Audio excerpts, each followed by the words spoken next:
Hello world, this is Zan playing Late Age Calum in Lucid's Dominions 5 tournament for 2022.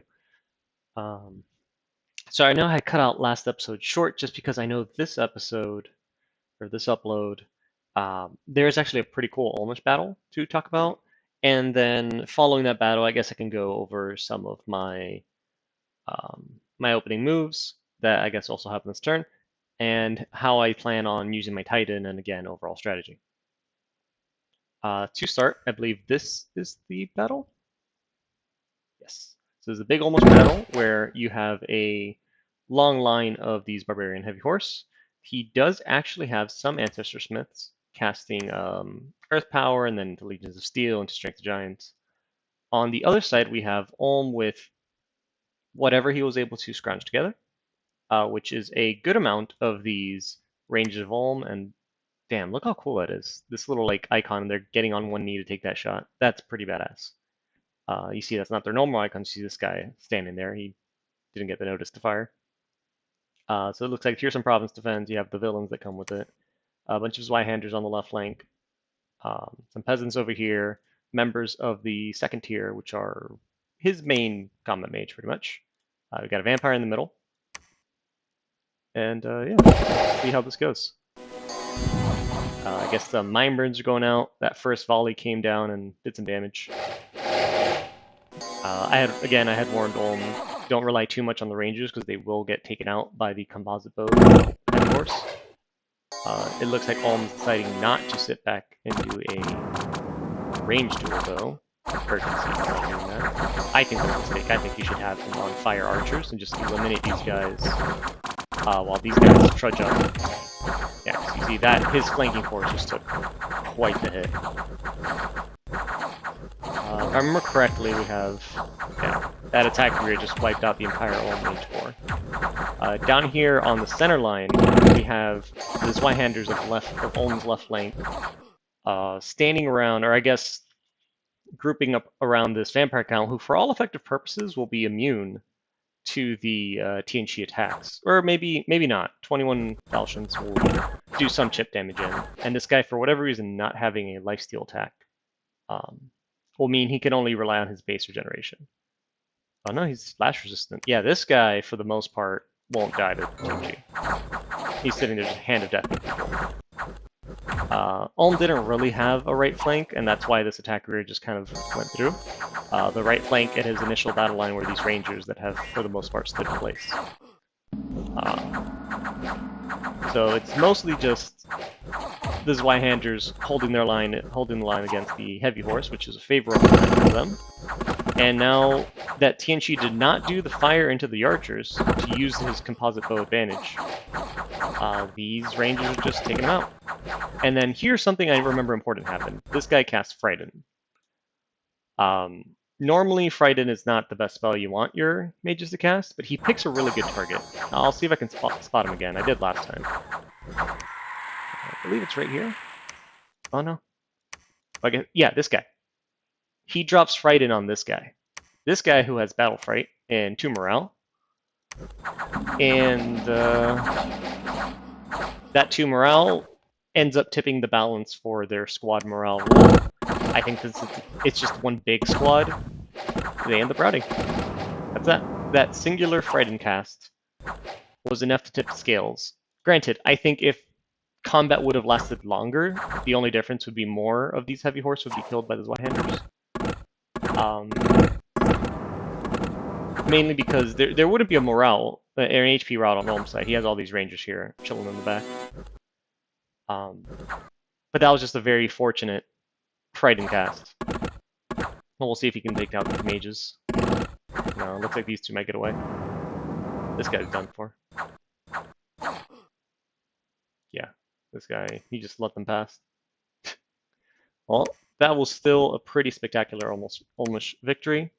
I think Tien could have done better in it if he had focused on taking out these rangers, but since he didn't, they got to free fire into the heavy horse, and although they may not have the most kills, they definitely did a lot of the DPS of this fight, with the Zweihanders landing most of the killing blows.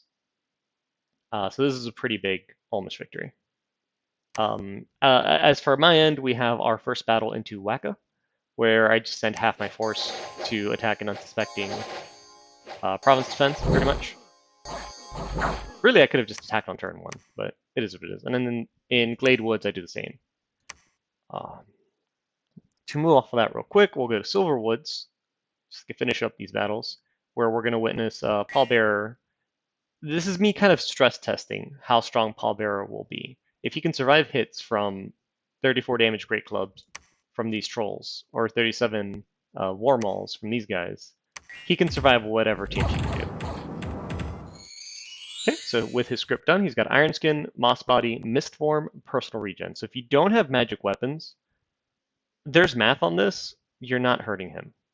He's got 30 protection. He's going to. Oh, is he not Temper Flushed yet? Oh, I don't have Temper Flush. So instead I did Flying Shield, which for the most part just means for half the hits he's going to have his 40 protection. He's got Defense Skill 27, so these War Trolls have Attack Skill 10, so odds are they won't hit him. He can repel them sometimes with the Stone Bird. He's going to get harassed a little bit at the beginning, but what'll happen is as these trolls stay in combat with him, a few things happen. One, and although they have very high magic resistance, they will still start to get entangled by his natural Vine Shield. That cannot be broken, as it's not an actual piece of equipment. It is something, an attribute of the chassis. And then since he has this Fear Helmet, he will lower the morale of the trolls around him, and this will happen even while they're stuck in the Vine Shield, which is pretty cool. And then what happens once their morale is lowered is they are easier to it's easier to repel them. If I remember correctly on how that works, like this guy's got 6 morale. If I remember correctly, I might be wrong. Repel rules are always shenanigans. There's a million hoops to jump through. I don't depend on it. It's just kind of like if I repel with a Stone Bird, great. If I don't repel, great. I have so many layers of defense on this guy that maybe he'll take 1 point of damage in this entire fight. For those who don't know, yeah, there you go. Mist Form is going to reduce damage under 25 to 1, I believe. Moss Body just flat out reduces the income damage by 10 to 20 points. It's a flat number. Flying Shield adds 20 protection to a max of 40 to half the hits. So it's effectively, it's kind of like a plus 10 protection on average. Obviously, I'm going to regenerate, and then I have my Vine Shield. So it's just, there are ridiculous amount of layers here that this guy could be effective for another 30 turns or so. And the reason I did so many is because I wanted to, especially with his defense, and mind you, the fact that so many people are getting hit by the Vine Shield means it's harder to harass him down. But anyways, one of the reasons I did this thing, I did this specific setup with this very high defense skill and these multiple layers of protection is the easiest way that TNC can counter this is by getting a bunch of cavalry and giving them great swords of sharpness. And I wanted to make sure that I could protect against that, which is normally very difficult, but I thought stacking very high defense skill, stopping people from attacking, repelling them, all that stacked on each other would be a way to survive if TNG sends a bunch of great sort of sharpness people at me. The campaign map, how it's going to look now, is now I've jumped on these 2 forts. Ulm fought that battle here in the Barren Crags. Tianchi has built another fort, I guess in anticipation of his victory, and his primary army has moved in the Endless Plain. Once more, I ended my nap with him in game on turn 14. He failed to see it, and as a result, he was just completely unsuspecting to this attack. He is as out of position as you possibly could be. Everything else is just my continuation of this palisade, which is still a huge mistake, and then just moving troops up to the front lines. Nothing else is pretty important at this point. I had a good laugh with Ulm, Pangea, and Atlantis. I told him now that I've attacked Crumbum, now that he remembers, or he found out for the first time that I'm attacking him, prepare their inboxes because they're going to get books of paragraphs and all this reasons why they should be attacking me and whatever, just drop whatever else you're doing. It's not important. Come and attack me because, you know, he messed up and he needs someone else to fix it for him. Regardless, that's going to be turn 20. Let's move on to turn 22. Now, I haven't reviewed these turns as well, so I apologize beforehand. Mainly it's just research. We go and we take Waka, which is empty, and we just have a bunch of events.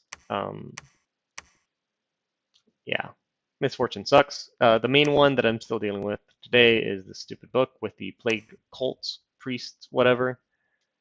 And I looked at kind of the event chain, and the way you resolve it is either have a Holy Three priest preaching or build a temple. My only Holy Three is deep, deep in old lands right now. So my option is go build a temple, which is fine. I need to be spreading my dominion anyways. Um, that's pretty much it. At this point, TNG turns around, moves into the modern Weald. I assume he's given up on taking down this fort, and he wants to book it to retake and defend his homelands, or maybe even just jump on Ulm. Ulm, who I think this turn either moved up to Murius or back to his capital with a patrol order to prevent, TNG from capping him. I think he made the move to Murius instead. That makes more sense to me to move here because TNG was here before in Endless Plain. So that starts retaking his cap circle and keeps his capital safe at the same time. Meanwhile, I'm just kind of jumping onto Glade Woods as I storm it, so I'm going to focus everything I've got into Glade Woods. And in Waka, I think I'm just sending a tiny force with a mage because I suspect that this army here, with this PD dump, I think he expected me to go there and then go toward his capital. No, I have other things to do. So I think he did that PD dump and he left those forces there. So I expect Waka is going to be under siege next turn. However, this is 50-something cavalry. They only have about 50-something siege strength. So if I move in 15 of these dudes, each of them has 1 siege defense. I recruit 15 more dudes. We're going to be at 30-something siege defense. This guy's going to add 1. Doesn't matter. And the fortification itself has 20 Spirehorn archers, which are going to add 16 siege defense. Maybe my math is wrong, but whatever. Pretty much, if he jumps 50 horsemen on this, and I have 16 plus 30, 46 siege defense, this 250 wall integrity is not going anywhere anytime soon. So that'll be fine. And if he decides to raid inland, then whatever. Some of my reinforcing armies will go deal with that. This turn, I think the important bit is I'm researching more stuff. Mainly, I'm trying to beeline toward Enchantment 4 because I want to get Cloud Trapeze so that I can magic phase on top of the TNG army, probably this one here in the Modern Weald. So to kind of preempt that, I'm moving Pallbearer onto Vertlin, so that way he's somewhere with a lab. It also helps that it's on a border province, so he's also spreading Dominion, because the more Dominion I get into TNG's lands, the more health Pallbearer will have in them, and that opens up being able to magic phase into TNG lands itself, and that'd be pretty cool. And that's pretty much turn 20. So we'll move now to turn 21. Okay. And the turn just rolled, so this was the current turn until 40 minutes ago. So in this one, I actually had a lot of thinking to do. TNG made an interesting move, and pretty much one that we predicted. And I had a lot of different ways I could have gone about this.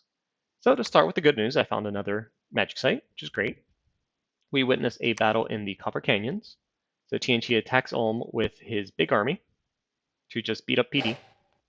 This is like the all-conquering TNG army that took most of Ulm. So it's 100 heavy horse. TNG goes into the modern Weald with his own Titan. So this is, TNG. Ulm goes in here with his own Titan, which is actually pretty cool. So he's got this guy. I've used this guy before. It's really expensive. But I think his ability to sail, stealth, and have glamour, and even lead troops underwater, I think that all of that is really, really cool. And then Ulm has made him Ulmish, I guess, by giving him Blood 3 so that he can also summon vampires. So overall, I think this guy's really, really cool. It can super combatant and it can summon vampires. It's a pretty good defender titan. I like this. Is it the most super efficient thing on the planet?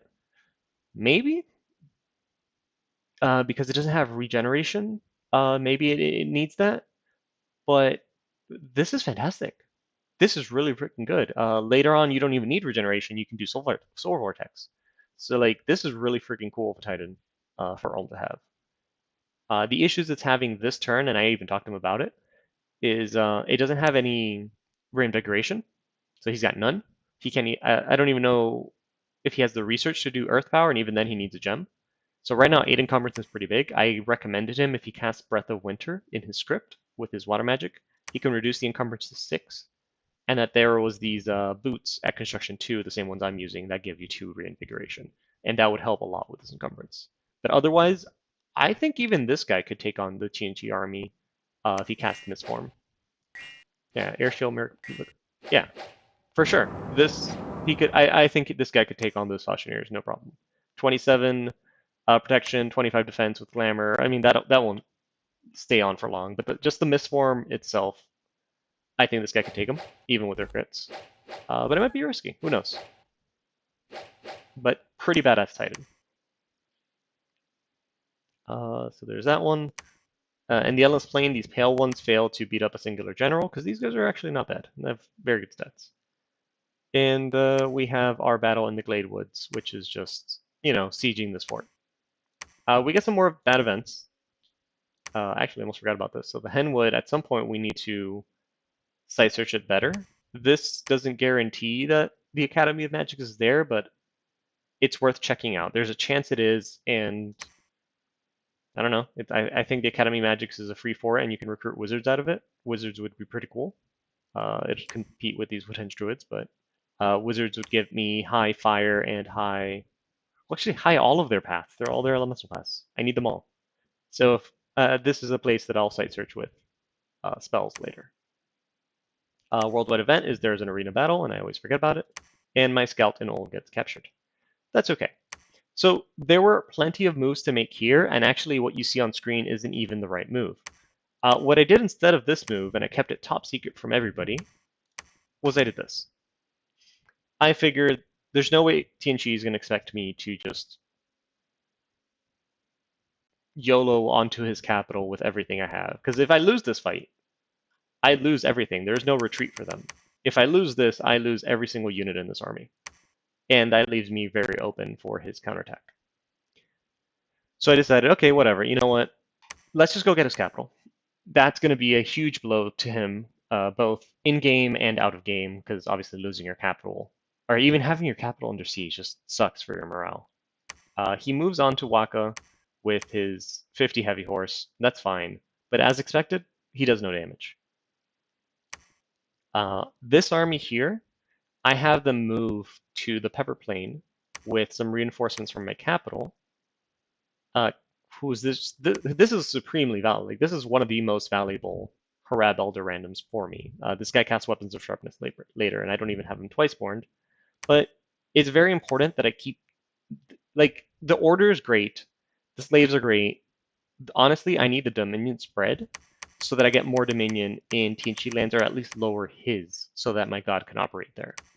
So, regardless, I'm going to be risking this very important mage to cast Strength of Giants on 100 Reptorians. Hopefully with Strength of Giants, they can at least compete. 100 of them and this garbage PD, at least they can compete with 50 Heavy Horse. Hopefully. It's about equal gold ratio, and I think we tend to lose that. But regardless, I hope it works. So that's a move that we make. We get an entire army, move it to Tianchi. And our god stays in Vertland and patrols, because here TNG realistically has 1 or 2 movements left, which is go this way and try to relieve his army, or go this way and accept its death and just try to harry me from behind. Those are its like safe movements. Otherwise, he can try to move on to Vertland and run face first into my Titan. I was worried for a while that because I have 20 PD, I might HP wrap my Titan. But I tested it, and with Dominion 4, it's not the case. The Titan completes the script and just walks right over all of these horsemen. Unfortunately, in the Discord thread itself, the TNG player commented, nice Titan. So I guess he saw my Titan and maybe decided I probably shouldn't walk into that. So we'll see where he ends up moving, but I figured he's probably not going to walk into this, but never stop your opponent from making a mistake. So I didn't really reference or acknowledge that what he said, and I kept Paul Bearer on patrol just in case. Due to this mountain range, TNG can't move onto this forest, which is really, really clutch for me. This turn I don't have Cloud Trapeze, but next turn I have Cloud Trapeze, so if he doesn't run into me at Vertland, then I can just Cloud Trapeze him on whichever province he decides to move to.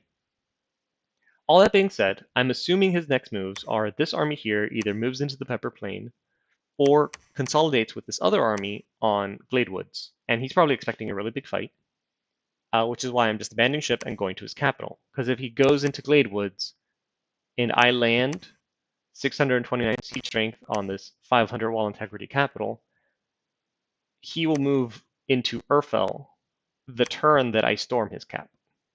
And I'm assuming due to his scales, you see them here, due to these really perfect scales, and at least 3 Dominion, I've seen him with 3 candles at most. This is Ulm. I'm assuming he has like an imprisoned monolith, because his bless was unaging and larger, which is Earth, Nature, and that's it, right? And Astral? No. Earth, Nature. He's missing Astral. I wonder what he might have then. Regardless of all that, I think I'm just going to go and cap him real quick. And I think those are all of the movements for this turn. I would go into the current turn, which just rolled today, but we're already at 22 minutes, and I think this is a good time to stop. So I'll see you guys next time.